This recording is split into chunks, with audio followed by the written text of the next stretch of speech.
perception through fear. This is a true story. When I lived in Kyoto, I was renting a room in a building that faced a narrow alley slightly off the main road. That alley was incredibly dark. There were streetlights, but they hardly helped. Especially at night, there were no passersby.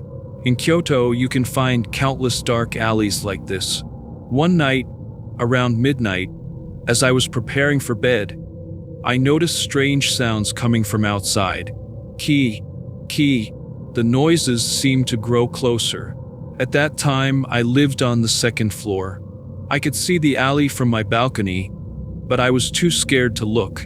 Instead, I turned off the lights in my room, trying to make it so that no one could see inside. Though from the alley, it was unlikely they could see me on the second floor, I still wanted to avoid being noticed. The sounds kept coming closer and began to sound like a human voice. Moreover, it sounded like someone was running. My fear began to fade. It was a person after all. But who could it be? I recalled hearing stories about a sanatorium nearby. It was a bit of a walk. But what if someone had escaped from there? I strained my ears to listen. Silence. I waited for a while. Then, from near the entrance of my apartment building, I heard sobbing and a man's voice. The building had an atrium, so sounds from the first floor carried well. The voices were hushed, almost conspiratorial. The woman was crying. What a messy lover's quarrel, I thought, my excitement drained. I crawled into bed, ready to sleep. A little while later, I was jolted awake by a blinding light coming from the balcony, accompanied by intermittent flashes. Occasionally, a red light mixed in.